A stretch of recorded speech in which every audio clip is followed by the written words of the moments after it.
진심으로 저희 교회를 찾아주셔서 감사를 드립니다. 바쁘고 낯설고 또 얼마나 피곤들 하십니까? 이 자리에 함께 한다는 게 일요일 날 오전에 쉽지가 않거든요. 오늘 방문하신 이유와 느낌은 다 다르실 수 있지만 오늘 이 시간이 여러분 일생에 잊혀지지 않는 복된 시간이 되기를 바랍니다. 그러려면 좀 하나 약속을 해주실 게 있어요. 그건 뭔가 하니 저를 주목하지 마세요. 저는 그냥 신분꾼이에요. 그 이상도 이하도 아닙니다. 하나님이 저를 이곳에 세우시고 전하라고 하는 말을 그냥 전할 뿐이에요. 저는 아무것도 아니에요.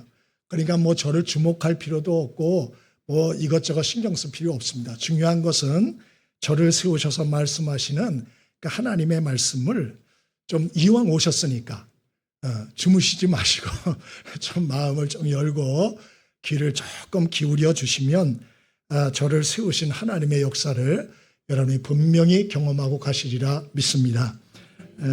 오늘 말씀 제목을 한번 같이 읽어볼까요? 여러분 순서지에 보시면 그 안쪽 첫 페이지에 축복의 말씀 그리고 제목이 있어요.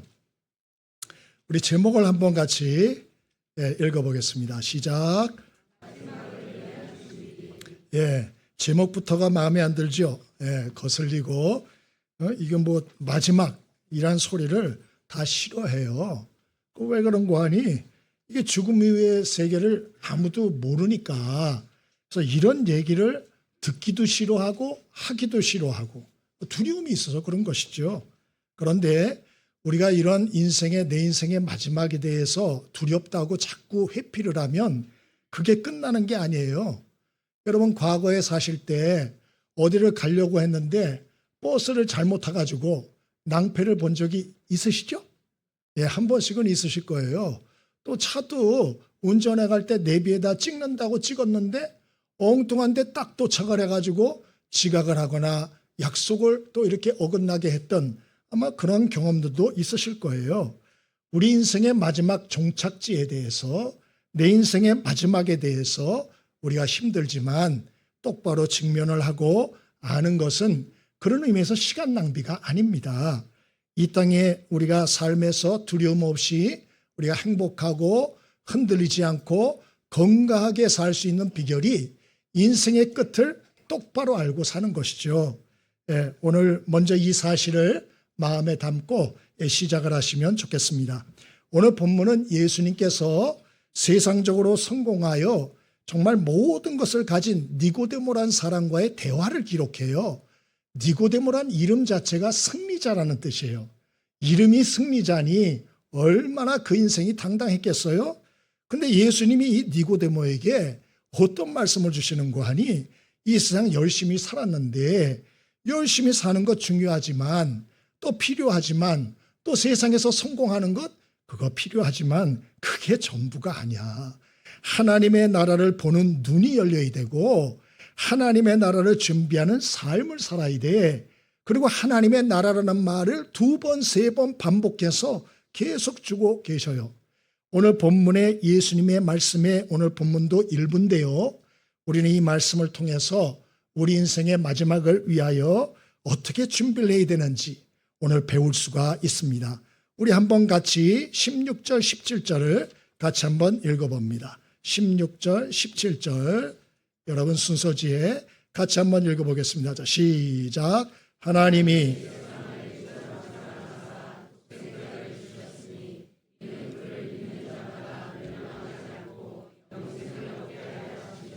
아멘. 너무나 또박또박 잘 읽어주셔서 감사합니다.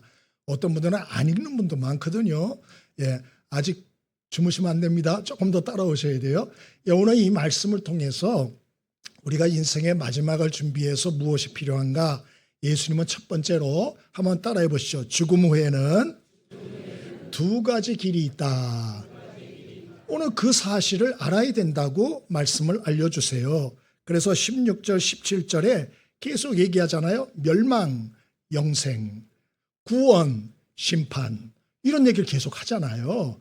2가지 길이 있다는 거죠. 하나는 하나님의 심판받아 멸망의 길을 가는 길이 있고 또 하나는 구원받아 영원한 생명을 누리는 길이 있다는 거예요. 이렇게 두 가지의 길이 있다, 그렇게 말하고 있습니다. 그러나 이 세상에서 가장 무시당하는 얘기가 이 얘기예요. 그럼 정확히 말해봐라. 예, 천국과 지옥이 있다, 그런 얘기입니다. 그런데 이런 얘기들 잘 하지도 않고 들으려고도 하지 않죠. 왜? 다 두려워하니까. 아니, 죽음의 죽자도 듣기 싫어해요. 산소 곁에 집을 사는 것도 다 싫어한다고요. 심지어 죽을 사자라고 엘리베이터에 죽을 사자까지 없앤 민족이 우리 민족이에요. 그만큼 싫어해요. 왜냐? 아니, 죽음 이후를 가본 사람이 없거든요. 불안한 거예요. 불안한 거예요. 그런데 성경은 천국과 지옥 이야기를 많이 해요. 많이. 사람들이 싫어하는 거 몰라서 그럴까요? 알아요. 그런데도 많이 해요. 그리고 이 성경책이 세계에서 가장 많이 팔린 책 70억 권이 팔렸습니다. 그러면 2위는 뭐냐? 중국의 모택동 자기 역사 기록, 그게 2등이에요. 10억 권이 팔렸어요. 그러니까 성경은 70억 권인데 2등은 10억 권이에요. 차이도 엄청나요. 예? 아니, 왜 사람들이 싫어하는 천국 지옥 얘기가 그렇게 수두룩한데 세상에서 제일 많이 팔릴까? 한번 생각을 해볼 필요가 있어요. 그것은 이 천국과 지옥 이야기가 그렇게 단순히 야, 나 그 쓸데없는 소리야, 이게 아니고 이게 실제로 존재하는 세계임을 성경은 말해주고 있는 것입니다. 피하려고 피할 수 있는 세계가 아니다, 그런 얘기죠. 그러면 저는 목사입니다. 여기서 말재주 뽐내는 사람이 아니고 성경 이야기를 해줄 의무가 있어요. 예? 영어 학원에서는 영어를 가르쳐야 되고 피아노 학원에서는 피아노를 가르쳐야 되잖아요. 그럼 교회에서는 뭘 가르쳐야죠? 만담을 가르쳐야 됩니까?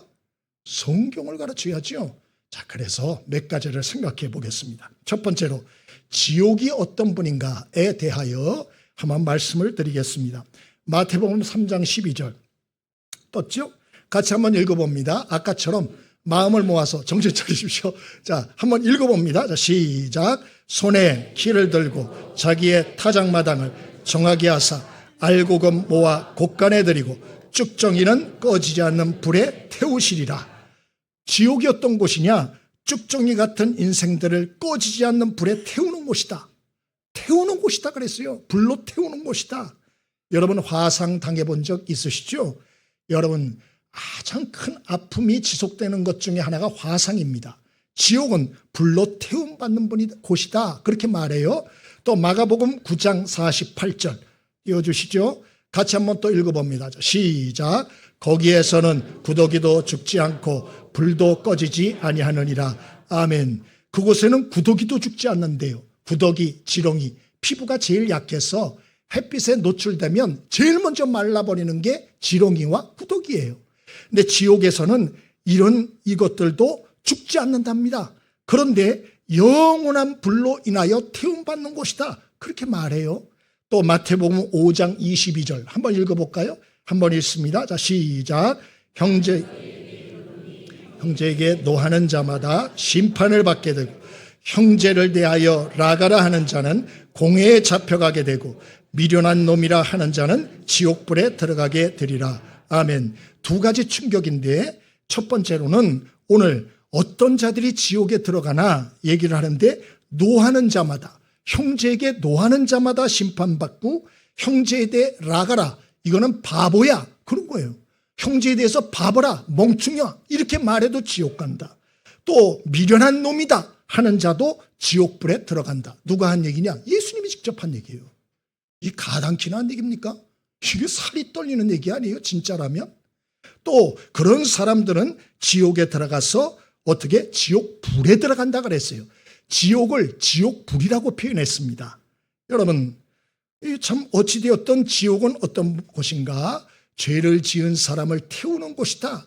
영원한 불이 꺼지지 않는 곳이다, 그렇게 말하고 있어요. 또 지옥은 어떤 곳인가? 하나 더 보겠습니다. 요한계시록 20장 3절 한번 읽어볼까요? 언제 성경을 한번 읽어보겠어요, 그죠? 예, 교회에 왔으니까 읽어보는 거예요. 한번 읽습니다. 자, 시작. 무저갱에 던져 넣어 잠그고 그 위에 임복.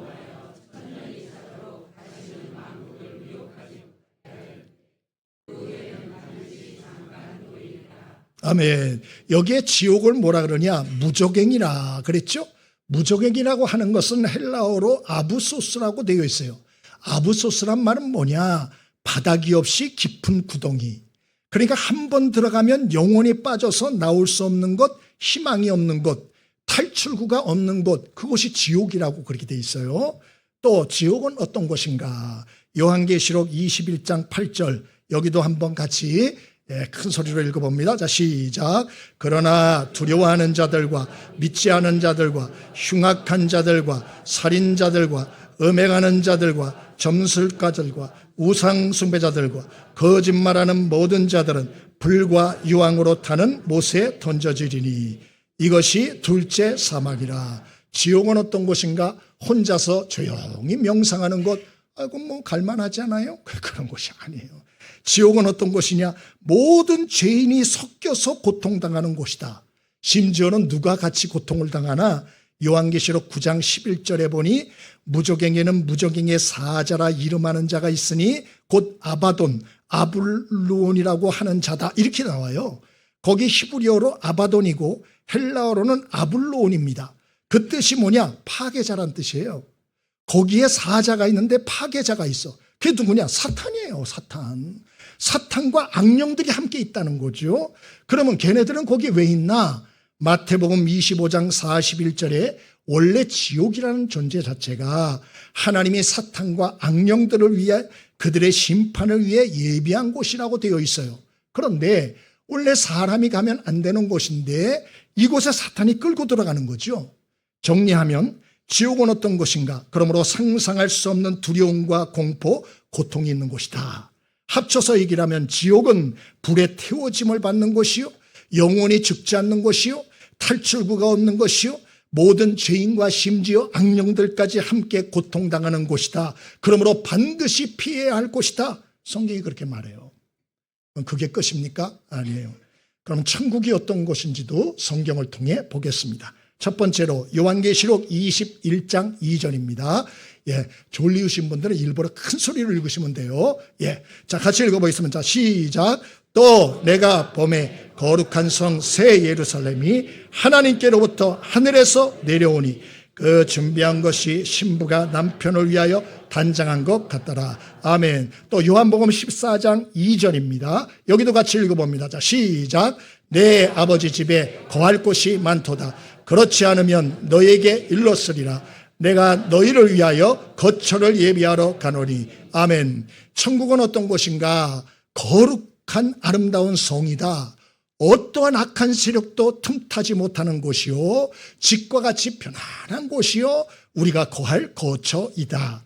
천국은 믿는 자들, 의롭게 산 자들을 안전하고 완전하게 안식하고 쉼을 쉴 수 있는 곳이다. 그렇게 말하고 있어요. 또 천국은 어떤 곳인가? 요한계시록 21장 3, 4절입니다. 이제 얼마 안 남았어요. 같이 한번 읽어봅니다. 자, 시작.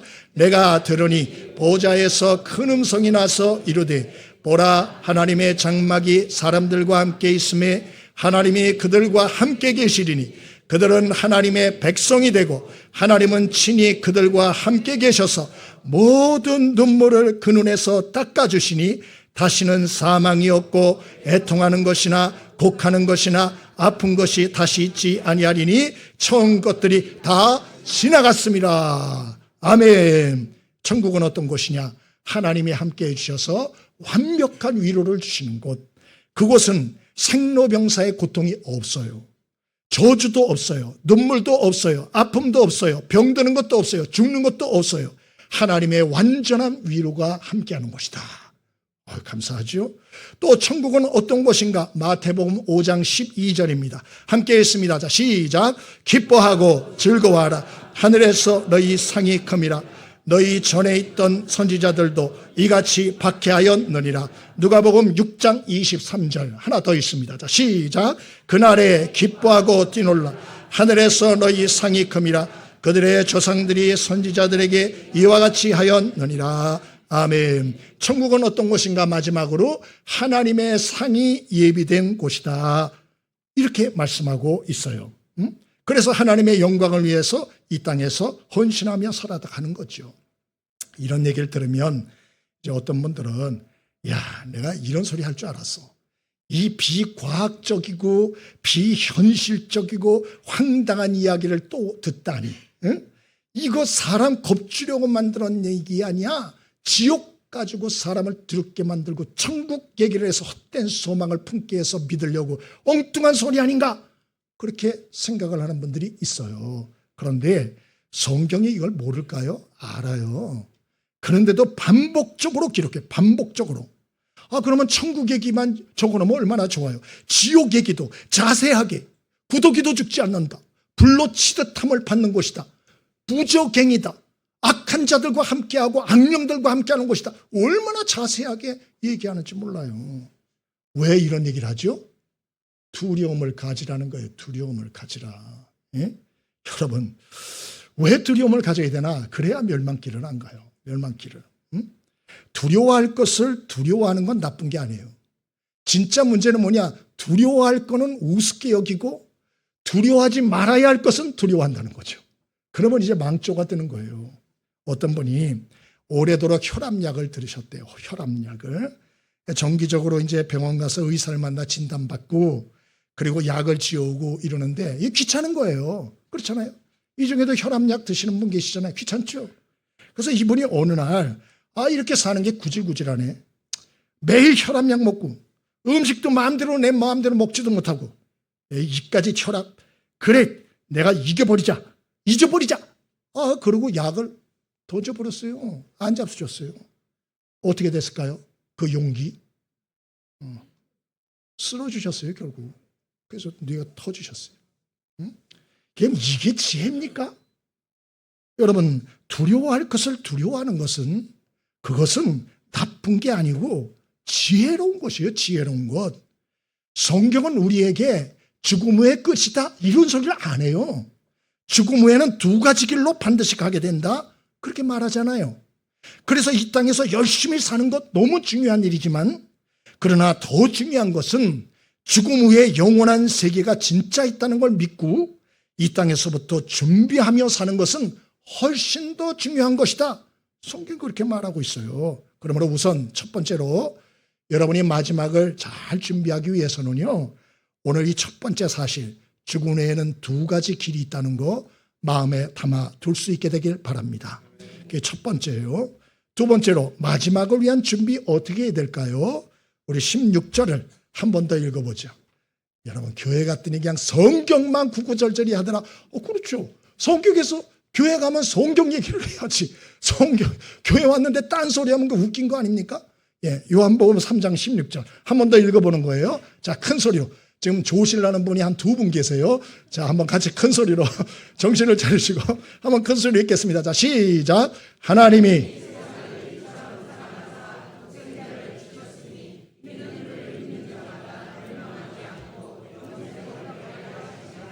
아멘. 야, 2부 예배에 참석한 분들이 훨씬 잘하시는 것 같아요.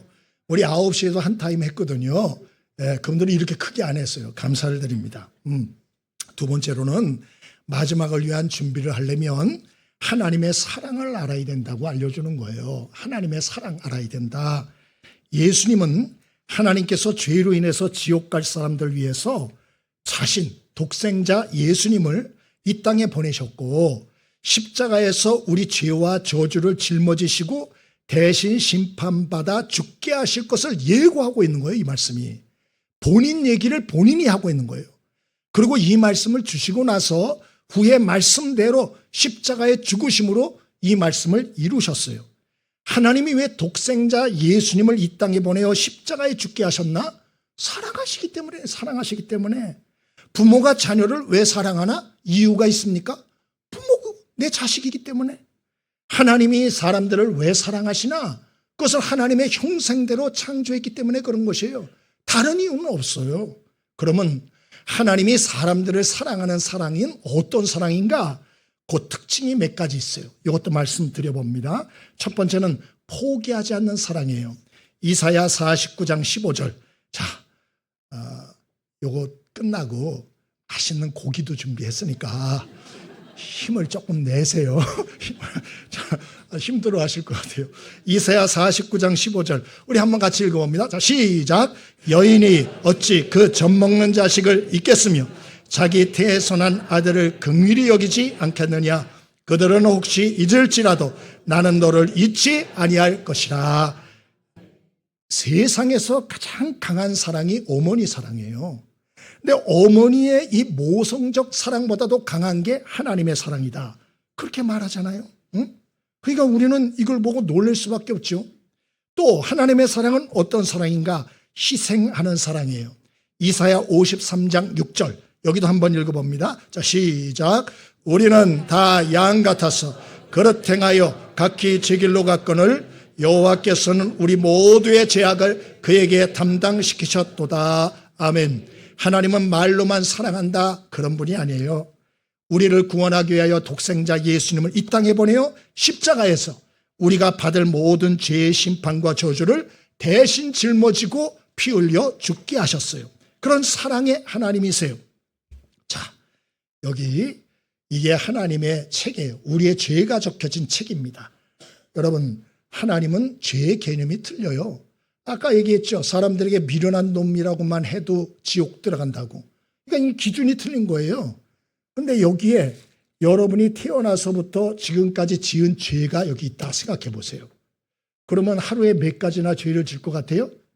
적게 잡아서 3가지만 우리 해보세요. 애한테 야 빨리 일어나. 누굴 닮아서 그래? 야 그것도 지옥 갈 죄예요. 그것도 지옥. 여러분 이거 기준이 틀려요 정말로. 그러니까 이걸 다 죄로 기록을 하나님 앞에 한다면 1년이면 1000가지가 넘고 90가지 살면 9만 가지가 넘어요. 자, 여러분이 태어나서부터 지금까지 지은 죄가 빼곡하게 기록이 됐어요. 하나님 앞에 주고 갔어요. 이 책에 쫙 펼쳐집니다. 하나님이 딱 보십니다. 야, 넌 너무하다. 어째 그래 이런 9만 번이나 죄를 짓고 올 수 있냐. 이러고도 여러분 우리가 좋은 데 갈 생각을 할 수 있을까요? 없죠. 하나님 앞에서. 하나님이 이대로 심판, 그럼 지옥 가는 거예요. 그런데 하나님이 어떻게 하시죠? 이 모든 죄진 이것을 당신의 아들을 이 땅에 보내셔서 그 예수님이 이 죄짐을 예수님이 다 짊어지고 십자가에서 죽어주셨다는 거예요. 그래서 우리를 죄에서 건지시고 저주와 심판에서 우리를 구원하셨다는 것입니다. 그게 바로 십자가의 의미 아니에요? 예전에 아르메니아 지역에서 대지진이 있었어요. 10만 명 죽거나 실종됐죠. 그런데 그때 건물 밑에 깔렸던 26세 수잔나 페트로시안이라는 여성이 있었어요. 곁에 4살짜리 딸이 있었는데 무너진 건물 밑에서 움직일 수 없고 먹을 게 없고 죽을 시간을 기다리는데 아이가 배가 고프니까 울기 시작했어요. 그런데 이 젊은 엄마가 어떻게 했는가 하니 옆에 유리 조각을 보고 유리 조각으로 애 울 때마다 손가락 하나씩 베서 애 입에다 넣어줬습니다. 그러고서 모든 손가락을 다 절단하다시피 할 거예요. 14일이 지나서 모녀가 발견됐는데 그 어머니는 숨이 끊긴 채 발견됐고 아이는 생존하였어요. 그 어머니가 아이를 살리기 위하여 자기의 피와 생명을 쏟아부은 거죠. 이게 사랑이 아니면 뭐겠어요? 이게 정확히 희생적인 사랑이라는 것이죠. 예수님도 십자가에서 자기의 몸짓고 피와 물을 다 쏟고 희생하여 사망과 멸망길로 갈 수밖에 없는 우리를 위하여 대신 죽어주심으로 우리의 길을 생명길로 우리의 운명을 구원의 길로 바꿔주신 것이에요. 그게 바로 하나님의 사랑. 세 번째로 하나님의 사랑은 어떤 사랑인가? 온전케 하는 사랑, 성숙시키는 사랑입니다. 에베소 5장 26절. 자, 여기도 한번 큰 소리로 읽어보겠습니다. 자, 시작. 이는 곧 물로 왜? 자, 읽어보 뜬 거죠? 예, 자, 시작. 씻어.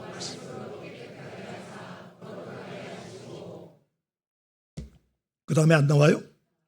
예, 그 다음에 또 읽습니다. 자, 시작. 교회로 세우사 티나 주름 잡힌 것이나 이런 것들이 없이 거룩하고 흠이 없게 하려 하심이라. 아멘. 하나님은 우리를 구원하실 뿐만 아니고 구원한 그들을 하나님은 물로 씻어, 이 말은 십자가의 보혈로 죄를 씻어 그런 말이고 또 하나님의 말씀으로 깨끗하게 하사 거룩하게 하시고 영광스러운 존재로 하나님 앞에 세우려 하신다. 그런 말이죠. 우리의 마음과 삶을 온전히 아직도 우리가 더럽고 추한 것들이 많은데 주의 보혈로 날마다 씻어주시고 말씀으로 씻어주셔서 밝고 건강한 하나님의 사람으로 세워가신다. 하나님의 사랑은 온전케 하는 사랑이요 성숙시키는 사랑이다. 마지막, 하나님의 사랑은 어떤 사랑인가? 필요를 공급하시는 사랑. 요한복음 10장 10절 올려주시죠. 자, 또 한번 읽어봅니다. 자, 시작. 도덕이 오는 것은 도둑질하고 죽이고 멸망시키려는 것뿐이요 내가 온 것은 양으로 생명을 얻게 하고 더 풍성히 얻게 하려는 것이라. 아멘. 하나님은 선한 목자 되셔서 그 백성들의 필요를 때마다 공급해 주시는 분이다. 영육의 필요를 돌보아 주시는 분이다. 오늘 그렇게 말씀하고 있어요. 다른 말로 하면, 정리하면 우리의 구원은 하나님과 예수님께 전적으로 달려있다. 나한테 달려있는 게 아니다. 하나님과 예수님이 이미 나의 구원을 위해서 모든 것을 세팅해 놓으셨다. 그 얘기예요. 준비는 끝났다. 그 얘기예요. 그래서 사도행전 16장 31절에 주 예수를 믿으라. 그리하면 너와 네 집이 구원을 받으리라 그랬어요. 구원은 받는 거예요. 내가 만드는 게 아니에요.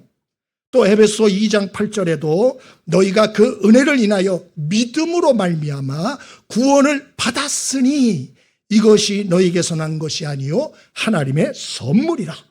행위에서 난 것이 아니니 이는 누구든지 자랑하지 못하게 하려 함이다. 그렇게 말씀하고 있는 것입니다. 구원은 전적으로 하나님의 사랑이 이루시는 하나님의 역사이다. 믿게 되길 바랍니다. 자, 그러면 마지막입니다. 마지막, 우리 16절, 요한복음 3장 16절 한 번 더 읽어봅니다. 우리에게 필요한 게 무엇인지 함께 읽습니다. 자, 시작. 하나님이 세상을 이처럼 사랑하사 독생자를 주셨으니 이는 그를 믿는 자마다 멸망하지 않고 영생을 얻게 하려 하심이라. 아멘. 마지막으로 우리가 여기 말한 것처럼 마지막을 위한 준비, 무엇이 필요한가? 첫째는 죽음 후에 두 길이 있다는 것을 알라는 거예요. 두 번째는 어떻게 하라 그랬죠? 하나님의 사랑이, 하나님의 사랑을 알아야 된다 그랬죠. 전적인 하나님의 은혜와 사랑이다. 마지막 세 번째로는 바른 믿음이 필요하다 하는 걸 알려주는 거예요. 바른 믿음. 오늘 여기에 믿기만 하면 구원을 선물로 준다 할 때 믿는다는 의미를 오해할 때가 많아요. 아, 나도 하나님 살아계신 걸 알아요, 믿어요. 또 예수님이 구원자인 걸 알아요, 믿어요. 그런다고 천국 가는 거 아니에요. 그런 믿음이 아니에요. 귀신들도 하나님이 살아계신 걸 알고 믿어요. 예수님이 하나님의 아들인 걸 알고 믿어요. 그럼 귀신도 구원받나요? 귀신 같은 소리. 그런 소리 하면 안 됩니다. 구원 못 받아요. 머리로 안다고 구원받는다. 누가 그런 소리 했어요? 그건 아닙니다. 그럼 어떤 믿음을 가져야 구원 얻나? 주인을 바꾸어야 된다는 거예요. 내 인생의 삶에서 내가 주인 자리 내려오고 하나님의 아들 예수님을 주인 삼아야 돼요. 그래야 그분이 나를 구원을 만들어 가신다는 거예요. 내가 주인 되면 나도 구원 못해요. 내 주인 자리를 내려오고 하나님의 아들 예수님을 구원자로 주인으로 모시면 그분이 하나님의 구원을 만들어 가세요. 믿게 되길 바랍니다. 요한복음 5장 24절, 이제 세 구절 남았습니다. 정확하게 세 구절. 자, 요한복음 5장 24절 한번 읽어봅니다. 자, 시작. 내가 진실로 진실로 너에게 이르노니 내 말을 듣고 또 나 보내신 이를 믿는 자는 영생을 얻었고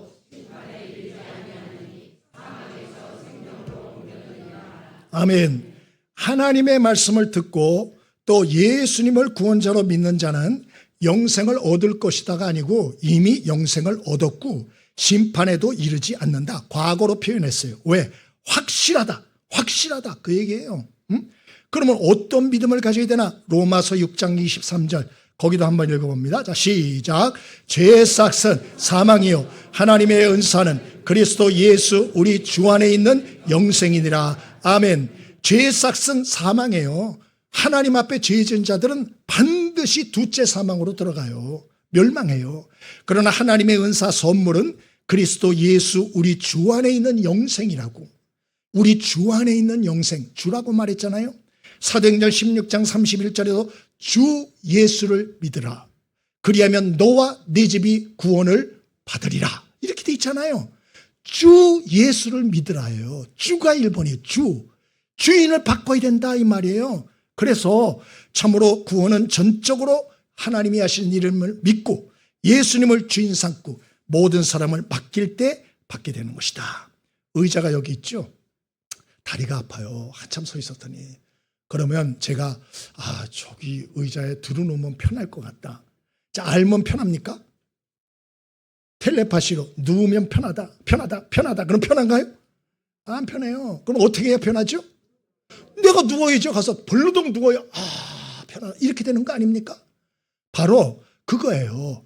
내가 예수님을 믿는다 했을 때 지적 동의 그거로 안 된다는 거예요. 내 인생을 맡겨야 돼요. 난 예수님이 필요해요. 난 구원이 필요해요. 난 하나님의 도움이 필요해요. 그리고 그 예수님께 내 자신을 맡기는 거죠. 그분께 안기는 거죠. 그분께 내 자신을 던지는 거죠. 이게 바로 예수님을 주인 삼고 사는 것이에요.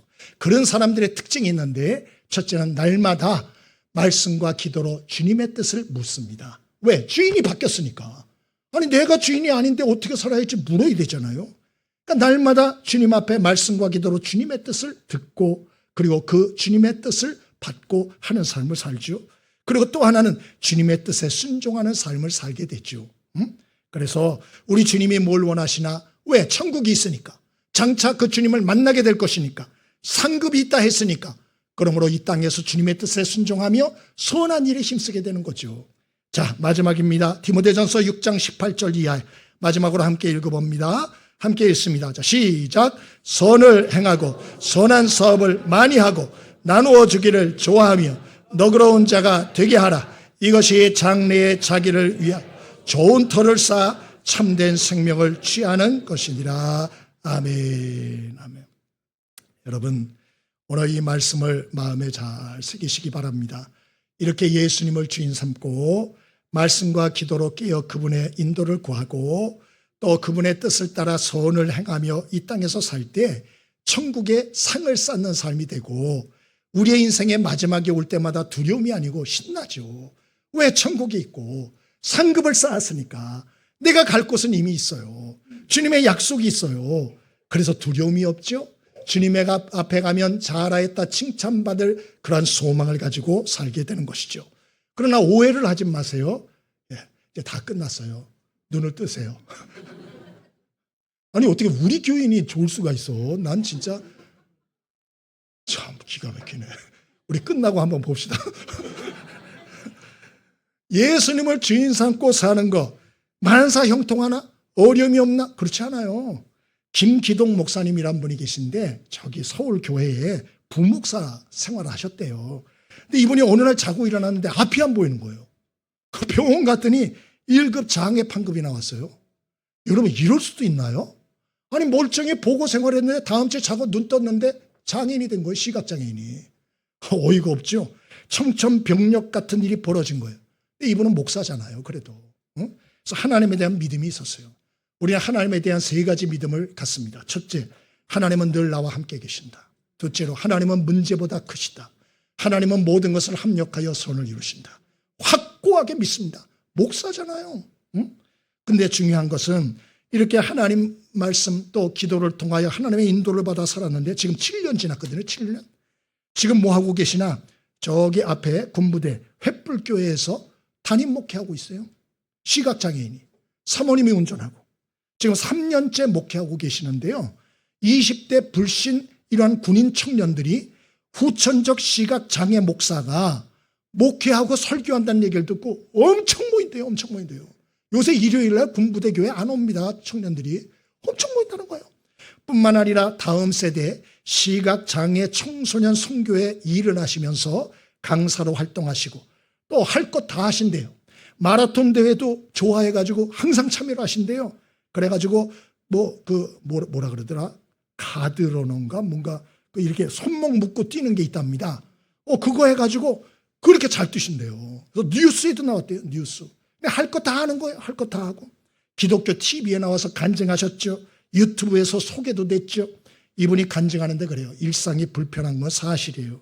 그러나 하나님이 부족한 나를 시력을 잃었지만 더 영광스럽게 사용해 주심에 감사할 뿐입니다. 이렇게 간증했어요. 예수를 믿어도 어려움이 없나? 왜 없어요? 어려움이 있지. 힘들지. 그러면 세상 사람하고 뭐가 다르나요? 다른 게 있죠. 의지할 구석이 있는 거예요. 세상 사람은 혼자 가야 돼요. 예수 믿는 사람은 붙들 게 있어요. 붙들 게.